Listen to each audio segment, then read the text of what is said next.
May 16, 1940. The House of Representatives chamber in Washington. President Franklin Roosevelt stood before Congress with a request that would reshape the mathematics of global war. He asked for the production of 50,000 aircraft per year, a figure so staggering that military analysts in Tokyo would later dismiss it as propaganda designed purely for American morale. In Japan, intelligence officers monitoring the speech through diplomatic channels calculated the numbers carefully. 50,000 aircraft. The entire Japanese aircraft industry, operating at maximum capacity with every factory running multiple shifts, had produced approximately 5,000 aircraft in 1939. Roosevelt was demanding production increases that exceeded Japan's total industrial output by a factor of 10. The analysts prepared their reports with confidence. Such production levels were mathematically impossible. They knew American industrial capacity. They had studied it carefully. If you're enjoying this deep dive into the story, hit the subscribe button and let us know in the comments from where in the world you are watching from today. Their intelligence reports contained detailed assessments of American factories, steel production, automotive manufacturing, and workforce availability. America had built approximately 19,000 military aircraft in 1941, nearly 4 times Japanese output even before any mobilization began. The gap was already substantial, but Japanese planners believed they understood its limits. To increase American production to 50,000 aircraft annually seemed fantastical. To maintain that pace for multiple years appeared impossible. To exceed it and reach 100,000 aircraft in a single year transcended comprehension. Japanese industrial experts calculated that America would need to build dozens of new aircraft factories, recruit and train hundreds of thousands of workers, establish supply chains for millions of components, and maintain quality control across this massive expansion. These calculations assumed traditional manufacturing approaches, where aircraft were assembled in dedicated facilities by skilled craftsmen working at measured pace. Japanese planners understood mass production in theory, having studied American automobile manufacturing extensively, but they could not envision applying automobile assembly line techniques to complex aircraft construction. The conceptual leap from manufacturing simple machines to mass-producing sophisticated bombers exceeded their imagination. What Japanese military planners failed to understand, what they could not accept even when confronted with mounting evidence, was that America possessed industrial flexibility that Japan simply could not match. When Roosevelt made his audacious demand, he was not engaging in propaganda. He was announcing a transformation so complete, so rapid, so overwhelming in scale, that within 4 years, American production would shatter every assumption Japanese war planners had made about their enemy's capabilities. The morning of December 7th, 1941, would set these forces in motion. 8 battleships damaged or destroyed at Pearl Harbor. 2,400 Americans dead, 350 aircraft reduced to burning wreckage. The attack achieved tactical surprise and immediate destruction. Yet in striking Pearl Harbor, Japan had guaranteed its own defeat by arousing an industrial colossus whose productive capacity, once fully mobilized, would prove unstoppable. Admiral Isoroku Yamamoto, commander of the combined fleet and architect of the Pearl Harbor operation, understood this truth better than any Japanese military leader.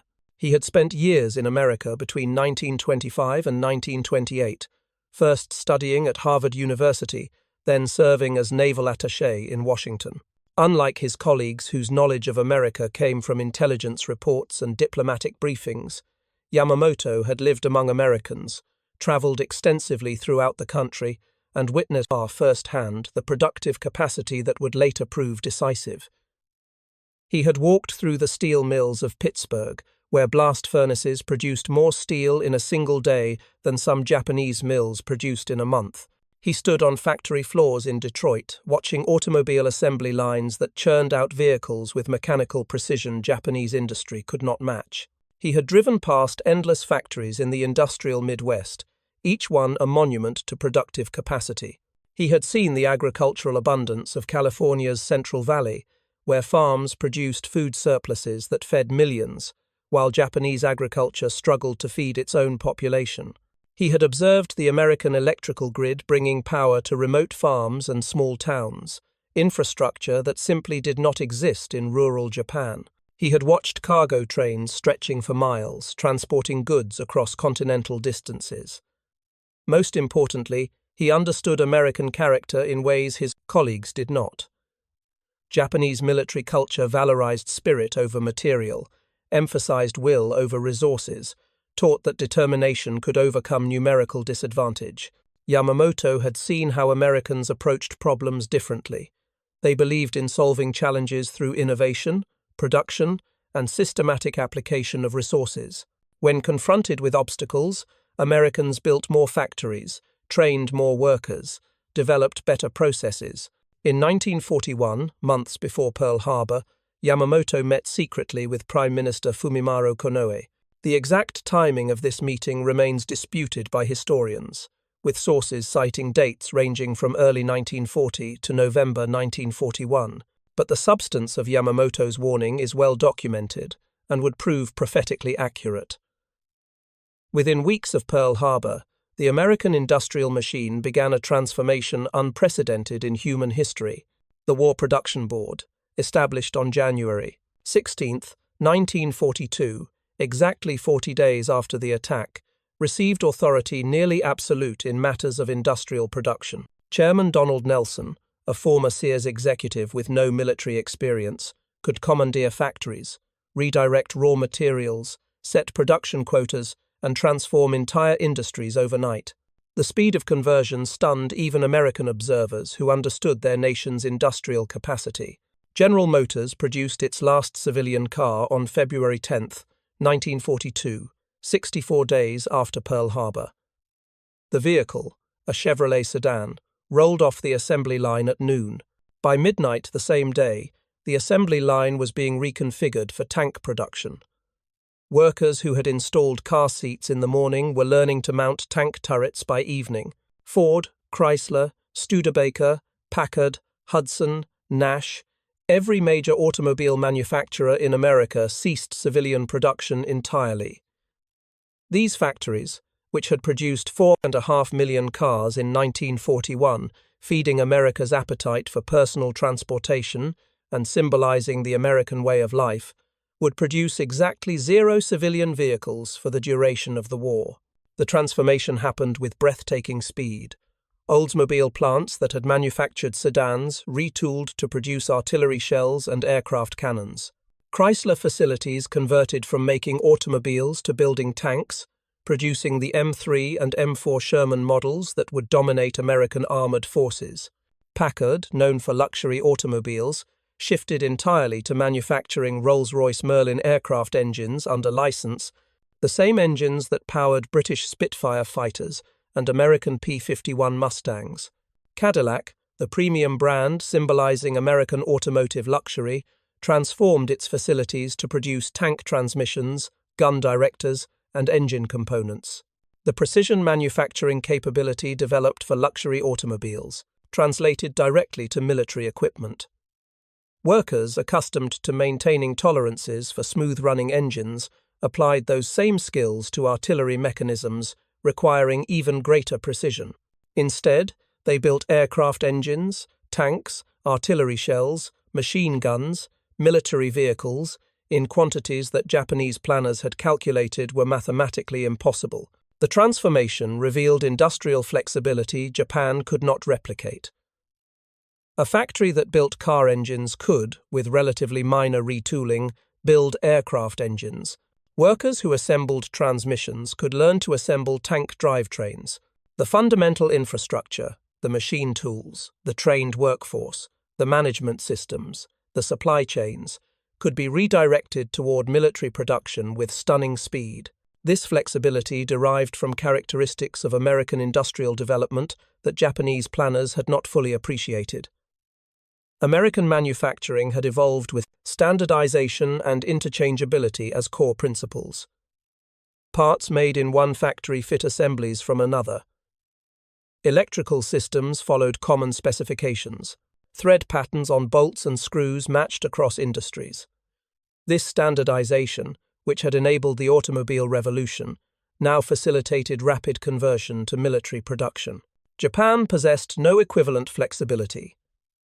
Japanese military production existed in dedicated facilities that could not easily be converted or expanded.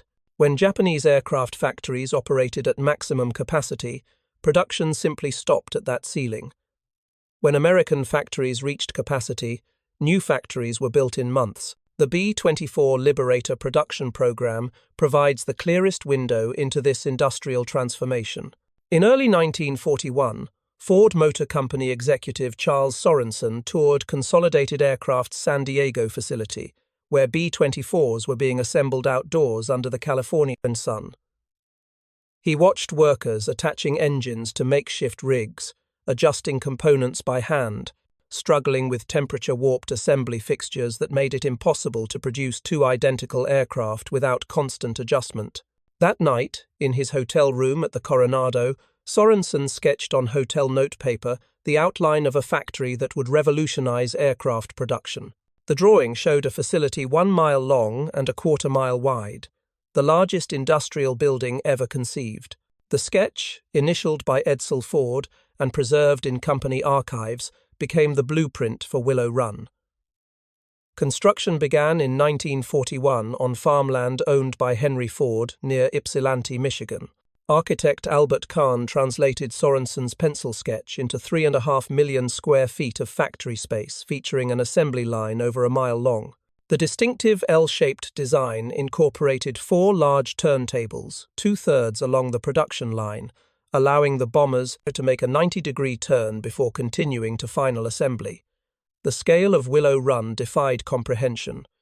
The plant had its own railway system with dozens of miles of track for moving materials and components.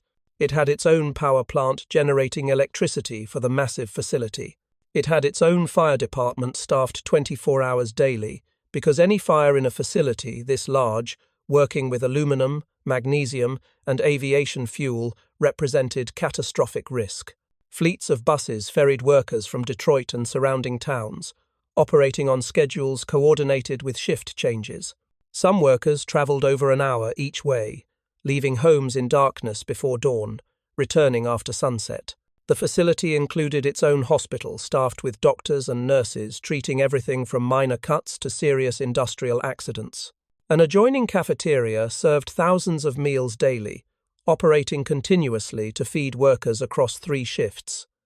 The recreational field provided space for workers to relax during breaks, with baseball diamonds and open areas where employees could escape the noise and intensity of the production floor. An adjoining airfield, constructed simultaneously with the factory, allowed completed bombers to roll straight from the assembly line to flight testing.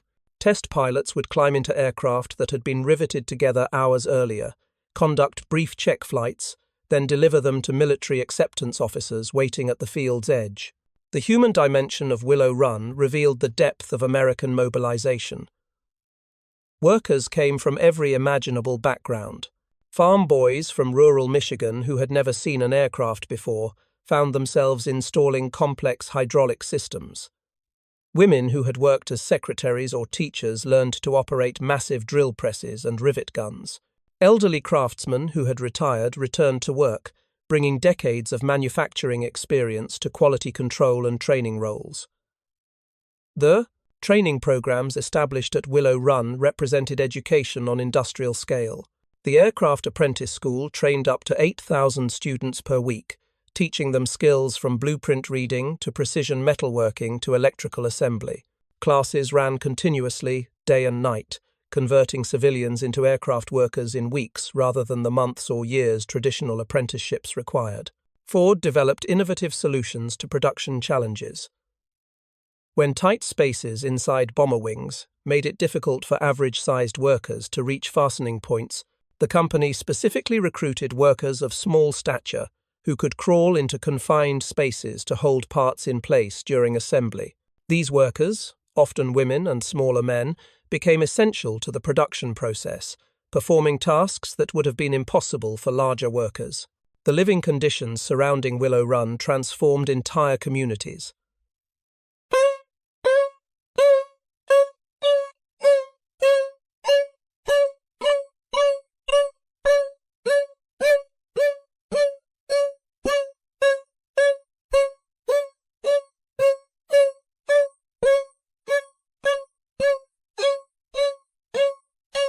near the factory, as workers and families relocated for employment.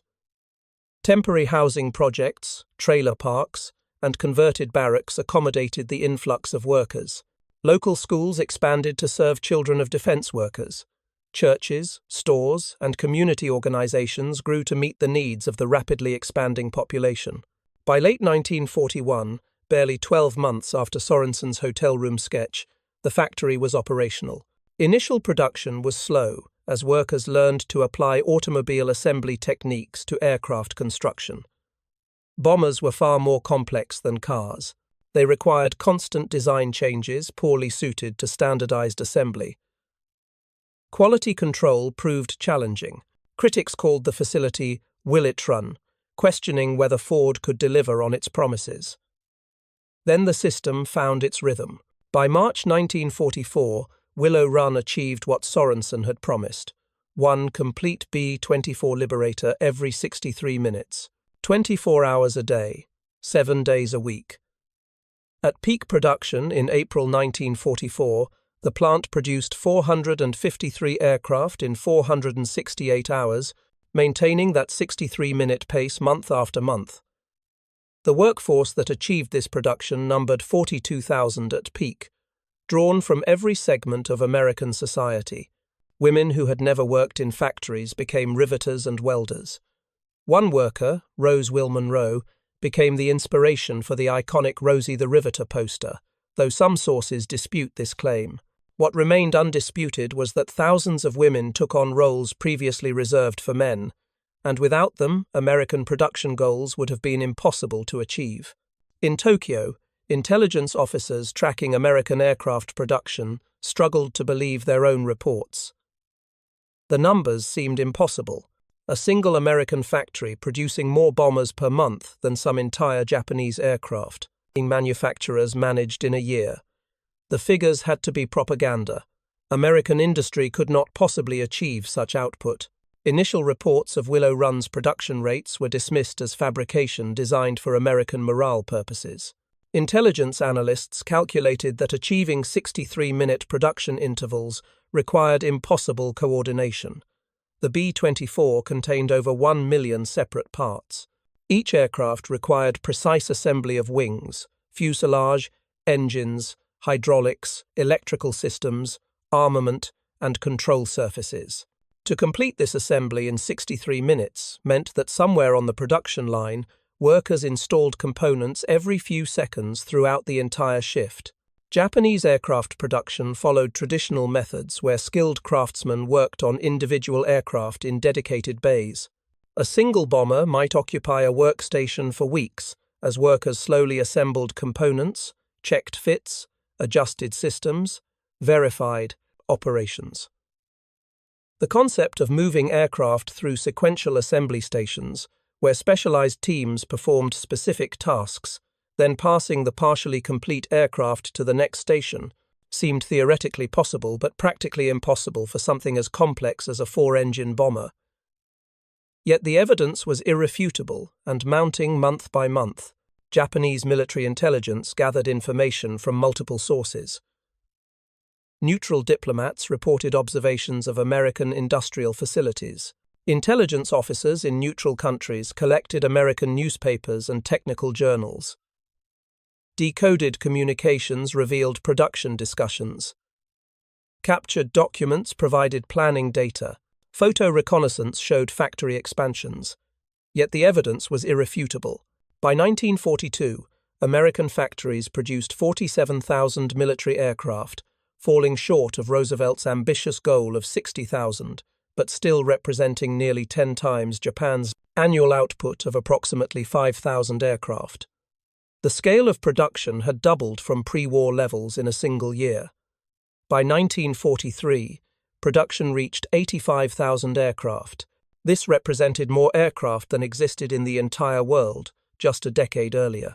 The numbers included fighters, bombers, transport aircraft, reconnaissance planes, trainer aircraft, gliders, and specialized types. Japan was not producing in any significant numbers. By 1944, American aircraft production peaked at 96,000 units. If you find this story engaging, Please take a moment to subscribe and enable notifications. It helps us continue producing in-depth content like this. In a single year, American factories built more aircraft than Japan would produce during the entire war. The cumulative disparity was overwhelming. From 1940 through August 1945, American factories produced 300,000 military aircraft. Japan, mobilizing its entire industrial base and accepting drastic civilian privation, built approximately 76,000 aircraft during the same period.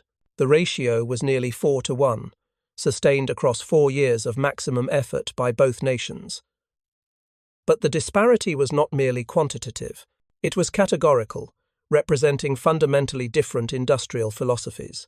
America fought a war of material abundance, accepting that aircraft would be lost to accidents and enemy action, but knowing they could be replaced faster than they were destroyed. Japan fought a war of scarcity, carefully husbanding resources, unable to replace losses, watching numerical strength decline month by month regardless of tactical victories achieved. The Battle of the Coral Sea in May 1942, 5 months after Pearl Harbor, demonstrated this brutal arithmetic for the first time. The Imperial Japanese Navy lost 90 aircraft and 77 pilots. For Japanese naval aviation, these pilot losses were catastrophic. Training programs were lengthy and demanding, producing relatively few graduates, replacing 77 experienced pilots. It required a year or more. While Japan struggled to rebuild squadrons, American factories and flight schools operated 24 hours a day. New American pilots completed training every week. New American aircraft rolled off assembly lines every hour. The attrition equation favored America overwhelmingly. Then came Midway. June 4th through 7th, 1942, exactly 6 months after Pearl Harbor, precisely as Admiral Yamamoto had warned. In 5 minutes of combat on the morning of June 4th, American dive bombers found 3 Japanese carriers with decks crowded with armed and fueled aircraft. Akagi, Kaga, and Soryu were transformed into infernos. Hiryu was discovered and destroyed later that day. In a single day, Japan lost 4 irreplaceable fleet carriers and between 248 and 320 aircraft. 110 pilots died, representing 25% of the total air crews embarked on the 4 carriers. These pilots were irreplaceable. Their experience, their training, their institutional knowledge was lost permanently. The strategic mathematics became inescapable. In the 3 years following Midway, from June 1942 to June 1945, Japan would complete 6 new carriers. America would complete 17 Essex-class carriers during the same period, each one larger, faster, and more capable than its Japanese counterparts. But carrier production was only one measure of industrial disparity. The scale of transformation extended across every category of war production. Where did American factories find the workers to achieve this production? From every segment of American society, women who had comprised less than 1% of aircraft industry workers before the war made up over 10% by mid-1942. By March 1943, women comprised 30% of aviation manufacturing employees. By 1945, women made up 65% of aircraft industry workforce in some facilities. These women were not performing light assembly work or filling clerical roles. They welded fuselages with acetylene torches that reached temperatures of 6,500 degrees Fahrenheit. They riveted wing sections, using pneumatic rivet guns that required strength and precision to operate correctly. They assembled complex engines with thousands of precisely fitted parts, reading technical specifications and following assembly sequences that demanded careful attention. They operated heavy machinery, including drill presses, hydraulic presses, and metal shaping equipment that had been considered too dangerous or demanding for women in peacetime. They read blueprints and technical drawings, interpreting complex engineering specifications. They performed quality control inspections, using precision measuring instruments to verify that components met exacting tolerances. They worked swing shifts, typically from 4 in the afternoon until midnight, disrupting normal family routines. They worked graveyard shifts, from midnight until 8 in the morning, sleeping during daylight hours while maintaining households and raising children. They worked 48-hour weeks, and sometimes longer when production demands increased. Many juggled multiple responsibilities simultaneously. They raised children, often alone, while husbands served in military forces overseas. They managed households, shopping for rationed goods, preparing meals, maintaining homes. They participated in civil defense activities, serving as air raid wardens, volunteering with the Red Cross, organizing scrap drives, and they worked full-time in defense plants, contributing skills and effort essential to American military victory. The cultural impact extended beyond individual women's experiences. Daughters growing up in these households watched mothers demonstrate capabilities society had previously denied. Young girls saw women operating complex machinery, earning wages, contributing to national effort in ways that challenged traditional gender roles. These observations planted seeds that would bloom in the feminist movement of the 1960s and 70s. Rose Monroe, who worked at Willow Run and became associated with the Rosie the Riveter icon, though some sources dispute the exact connection, symbolized millions of women whose contributions made American production goals achievable. Without their participation, the 63-minute production pace at Willow Run would have been impossible. Without their skills, American aircraft production would have fallen far short of targets that defeated Japan. African Americans systematically excluded from skilled industrial work in peacetime found new employment opportunities. Executive Order 8802, signed by Roosevelt in June 1941, prohibited racial discrimination in defense industries. By 1945, over 1 million African Americans worked in defense industries, gaining skills and earning wages that would fuel the post-war civil rights movement. Teenagers left high schools to work in factories. The elderly came out of retirement. Disabled individuals found employment suited to their capabilities. By 1944, over 18 million Americans worked in defense-related industries, nearly 1 in 7 people in the entire nation. In Tokyo, military leaders refused to acknowledge the implications. Lieutenant Commander Minoru Genda, one of the principal architects of the Pearl Harbor attack and one of Japan's most brilliant aviation tacticians, wrote in his diary in March 1942, barely 3 months into the war, "We achieved tactical surprise, but I fear we have guaranteed strategic defeat. The Americans are not collapsing as we predicted. They are building. They are angry. They are unified." His concerns were noted by superiors, and Genda was quietly removed from strategic planning duties. The military leadership did not want officers who questioned inevitable victory. Yet the evidence mounted month by month. American production was not propaganda, it was mathematical reality verified through Japanese losses. The Battle of the Philippine Sea in June 1944, occurring exactly 2 years after Midway, demonstrated how completely American production had overcome Japanese tactical skill. Japanese carrier aircraft launched massive strikes against American carriers. American fighter defenses, guided by radar and coordinated by experienced fighter directors, intercepted Japanese formations. More than 600 Japanese aircraft were destroyed in a single day. American losses were approximately 30 aircraft. The exchange ratio exceeded 20-1, favoring America. For Japan, the loss of 600 aircraft in one day was catastrophic beyond imagination. American aircraft industry could replace 600 planes in less than a week of peak production. Japan required months to build that many aircraft. More critically, the pilots flying those aircraft were irreplaceable.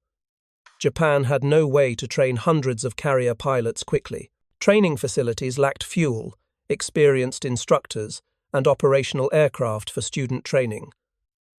The Battle of the Philippine Sea effectively ended Japanese carrier aviation as a significant force. The Boeing B-29 Superfortress represented the culmination of American industrial achievement. Designed specifically to strike Japan from distant bases, the B-29 was the most complex bomber of World War II and possibly the most sophisticated production aircraft built by any nation during the war. Each B-29 contained over 40,000 different parts, from massive engine components to tiny electrical switches. The aircraft consumed 12 tons of aluminum in its construction, along with substantial quantities of copper, steel, rubber, and exotic materials like magnesium that Japan could barely obtain. 4 Wright R-3350 engines, each producing 2,200 horsepower, powered the bomber to operating speeds of 350 miles per hour at 30,000 feet altitude. The pressurized cabin allowed crew members to operate in normal clothing rather than bulky heated flight suits. Remote-controlled gun turrets aimed by sophisticated analog computers provided defensive armament. The B-29 carried up to 20,000 pounds of bombs across distances of 3,000 miles. It could strike targets that had previously been safe from air attack, bringing war directly to Japanese cities and industry. America built approximately 4,000 of these bombers between 1943 and 1945. Each one represented industrial capacity that exceeded Japan's entire aircraft industry output. The fact that America could produce 4,000 B-29s while simultaneously building thousands of fighters, medium bombers, transports, and other aircraft types revealed the true scale of American industrial mobilization. The strategic bombing campaign against Japan, beginning in earnest in November 1944, demonstrated both American production capacity and the futility of Japanese resistance. B-29 bombers based in the Mariana Islands began regular attacks on Japanese industrial targets.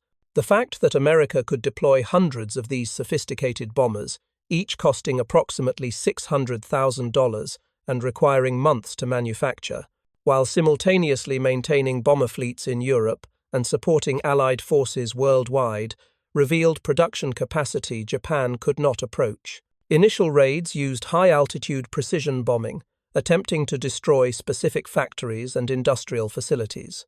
Results were disappointing due to weather conditions over Japan, navigation difficulties, and the dispersed nature of Japanese industry. High winds at 30,000 feet affected bomb accuracy. Cloud cover obscured targets. Japan's industrial production had been deliberately distributed across numerous small facilities, making precise targeting difficult. In March 1945, Major General Curtis LeMay changed tactics, ordering low-altitude nighttime incendiary raids against Japanese cities. The decision represented calculated assessment that destroying workers' housing, disrupting transportation, and creating general industrial chaos would prove more effective than attempting to bomb specific factories.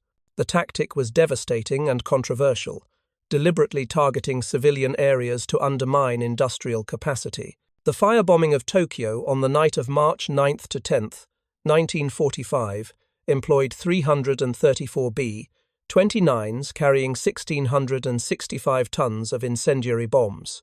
The M69 incendiary clusters, developed specifically to create maximum fire damage in Japanese urban areas constructed primarily of wood and paper, spread across densely packed residential and industrial districts.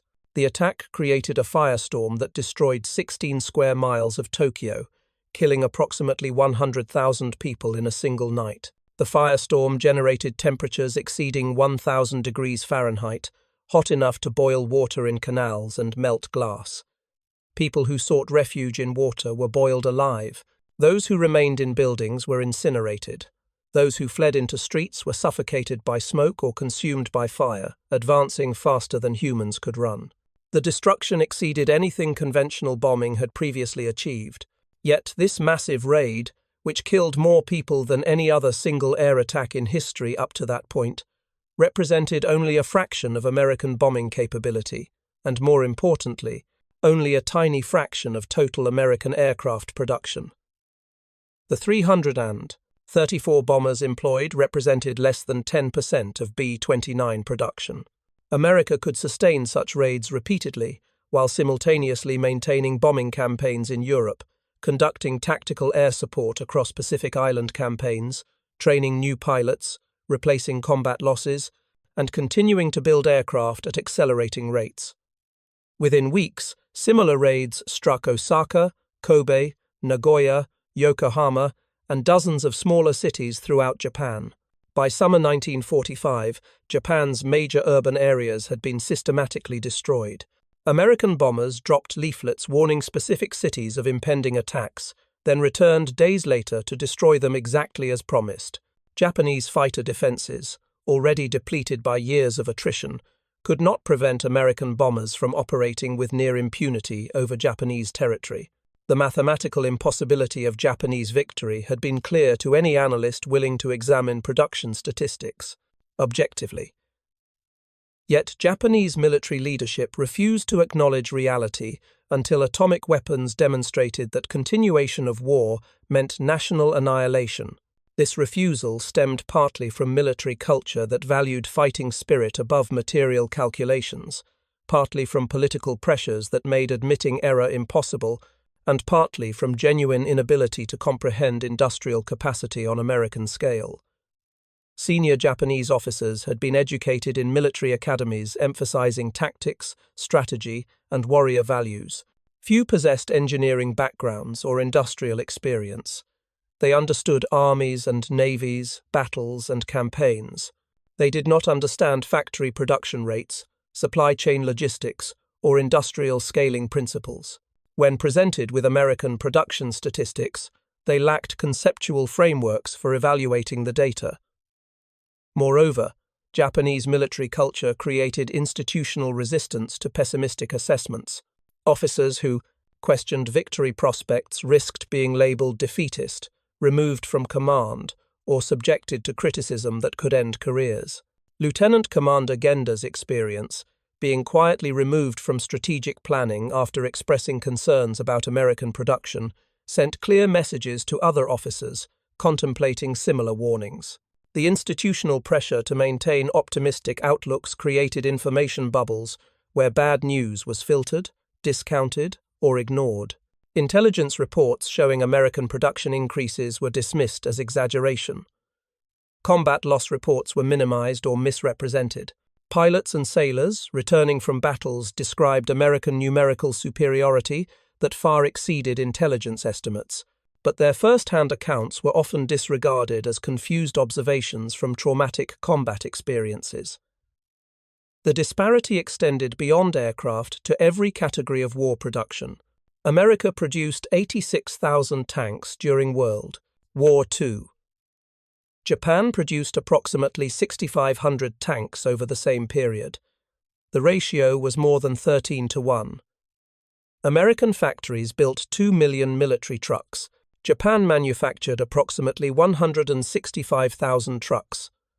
The ratio exceeded 12-1, reflecting fundamentally different approaches to military logistics. American forces were highly mobile with abundant trucks for transport and supply. Japanese forces relied heavily on railroads, coastal shipping, and human porters. American shipyards launched approximately 6,800 naval vessels during the war. Japan completed fewer than 1,000. America built 24 Essex-class fleet carriers.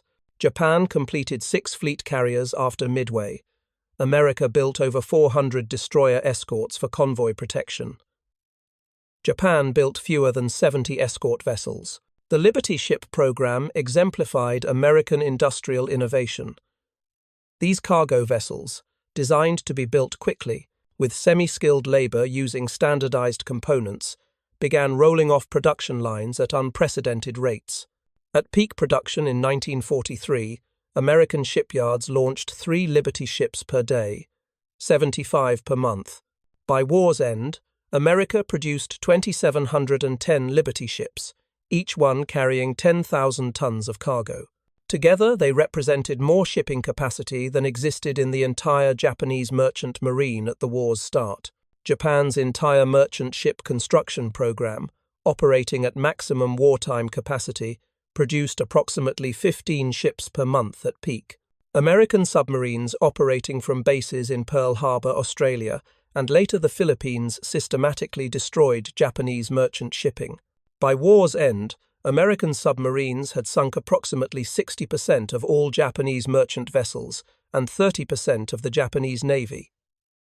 This maritime blockade starved Japanese industry of oil from the Dutch East Indies, rubber from Malaya, iron ore from the Philippines, and food from throughout the empire. Japan began the war with approximately 6 million tons of merchant shipping. By August 1945, less than 10% remained operational.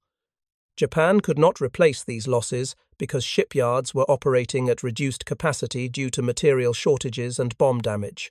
America was building merchant ships faster than Japanese submarines could possibly sink them. The transformation of American industry went beyond mere numbers on production charts. It represented a fundamental reorganization of American society that Japanese observers found incomprehensible. Boeing's Seattle plant employed 4,000 workers in 1941, producing aircraft at a modest pace. By the war's peak, the plant employed 30,000 workers, operating 3 shifts per day, 7 days per week. The workforce had increased 7-fold in less than 3 years.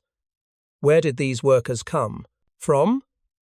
From farms and small towns across America, from cities experiencing unemployment, from homes where women had never worked outside before, from retirement communities where elderly workers returned to contribute skills and experience, from every segment of American society mobilizing for total war. The massive labor mobilization drew upon every available person. Credit systems observed in American society demonstrated financial sophistication. Farmers borrowed for equipment that increased productivity. Workers bought homes with mortgages. This productive use of credit enabled economic growth. Germany's and Japan's conservative financial systems couldn't match. Research and development efforts showed systematic innovation. American companies invested in future technologies while meeting current production demands. This forward-looking approach contrasted with Japanese focus on immediate military needs. Management techniques emphasized delegation and initiative. Lower-level managers made decisions that in Japan required senior approval. The velocity of American innovation impressed technically minded observers. New machines regularly replaced functional equipment. Production methods continuously improved. This constant advancement contrasted with Japanese tendency to perfect existing systems rather than innovate. Quality control methods revolutionized industrial thinking. Statistical sampling, tolerance specifications, and systematic inspection caught defects before they became problems. American systematization achieved higher quality through process control rather than relying solely on individual craftsmanship. Environmental abundance surrounding American industrial centers demonstrated natural resources America could exploit. Forests, minerals, agricultural land, and water resources existed in quantities Japan could never access. This resource base, combined with industrial capability, made American victory inevitable. The production statistics that Japanese intelligence gradually learned painted a picture of overwhelming industrial superiority. 300,000 aircraft, 86,000 tanks, 2 million trucks, 6,800 naval vessels. America produced approximately 40% of all military equipment manufactured by all nations during World War II, despite comprising only 6% of world population. This ratio of production to population, sustained across 4 years of maximum effort, exceeded anything achieved in human history. It demonstrated conclusively that democratic capitalism could mobilize resources as effectively as any authoritarian system while maintaining political freedom and improving civilian standards of living. The psychological transformation in Japan came slowly and painfully. Officers who had dismissed American production reports as propaganda found themselves confronting irrefutable evidence. Pilots who survived air battles described American formations so numerous they darkened the sky. Sailors watched American task forces bristling with new carriers, each one larger than anything Japan could build. Factory workers in Japan labored with inadequate tools, insufficient materials, and outdated equipment, while American workers operated the most modern facilities in the world. The disparity was visible, measurable, undeniable. Yet Japanese military leadership clung to belief in inevitable victory through superior spirit and tactical excellence. The final verdict on Japanese industrial strategy comes from examining the mathematics dispassionately. Japan entered war against an opponent with industrial capacity 10 times greater. They believed tactical excellence could compensate for material inferiority. They assumed American society was too soft to mobilize effectively. They gambled that early victories would force negotiated peace. They were wrong on every calculation. Admiral Yamamoto had tried to warn them. His prediction of 6 months of success followed by mounting difficulties proved accurate to the day. From December 7, 1941 to June 7, 1942, Japanese forces achieved remarkable victories. After Midway, American industrial capacity made Japanese defeat mathematically certain, regardless of courage or sacrifice displayed by Japanese forces. The story of aircraft production disparity reveals the true nature of modern industrial warfare. 300,000 American aircraft against 76,000 Japanese aircraft. The ratio was nearly 4-1, but simple numbers understate the reality because American aircraft were on average larger, more complex, longer-ranged, and more heavily armed than Japanese aircraft. A B-29 Superfortress represented far more industrial capacity than a Zero fighter, yet both count as single aircraft in production statistics. The disparity extended to pilot training, maintenance capability, spare parts availability, fuel supplies, and every other element of air power. By 1945, Japan was fielding inexperienced pilots with minimal training, operating damaged aircraft patched together from spare parts, burning alternative fuels made from pine tree roots because petroleum was unavailable. American forces were fielding better-trained pilots, flying superior aircraft operating from secure bases with ample supplies. The transformation of American industry during World War II rewrote the rules of modern warfare. It established patterns that would shape military competition for generations. It demonstrated that production capacity mattered as much as tactical excellence, that industrial mobilization was essential to victory, and that the nation capable of building more weapons faster would ultimately prevail. Admiral Yamamoto had understood this truth before the war began. He had seen American steel mills and automobile factories. He had witnessed agricultural abundance and electrical infrastructure. He knew what would happen when American industry mobilized fully for war. His warnings were ignored, dismissed as defeatism unsuitable for warriors. The attack on Pearl Harbor, intended to cripple American naval power, enabled Japanese victory, instead guaranteed Japanese defeat by mobilizing an opponent whose industrial capacity, once aroused, proved unstoppable. The 6 months from December 7, 1941 to June 7, 1942, saw American production accelerate from peacetime to wartime levels with unprecedented speed.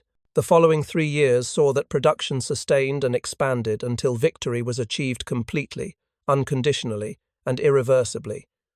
The mathematics were inescapable: 300,000 aircraft against 76,000. The numbers told a story of systematic mobilization that overwhelmed Japanese capacity completely. American workers in factories won the Pacific War as certainly as soldiers in combat zones. The women welding bomber fuselages, the men casting aircraft engines, the engineers optimizing production lines, the managers coordinating supply chains, every person who contributed to American industrial output from December 1941 through August 1945 helped defeat Japan. The industrial might that shocked Japanese observers was not propaganda, not exaggeration, not temporary achievement. It was mathematics, systematic mobilization of resources and capabilities that Japan could never match. It rewrote the strategic balance of the Pacific War, demonstrating conclusively that modern warfare would be won by industrial capacity as much as military skill. The legacy extends beyond military history into fundamental questions of national power, societal resilience, and sources of strength in modern competition between nations. Physical courage matters in war. Tactical skill matters on battlefields. Strategic intelligence matters in planning campaigns, but in prolonged conflicts between industrial powers, production capacity matters most and often proves decisive regardless of other factors. The nation that can build more weapons, build them faster, build them better, and sustain production longer, will eventually overwhelm opponents regardless of temporary tactical setbacks, individual acts of heroism, or brilliant strategic maneuvers that achieve local victories. This principle, demonstrated conclusively in the Pacific War, shaped military competition throughout the 20th century and continues influencing defense planning today. The Cold War competition between America and the Soviet Union centered largely on industrial capacity and production capabilities. Both superpowers invested massively in aircraft production, missile manufacturing, naval construction, and military technology development. The ultimate American victory in that prolonged confrontation owed much to industrial advantages first demonstrated against Japan during World War II. Modern military planning continues, reflecting lessons learned from aircraft production disparities in the Pacific War. Defense strategists evaluate not just current force levels but production capacity, manufacturing capability, supply chain resilience, and ability to surge output during crises.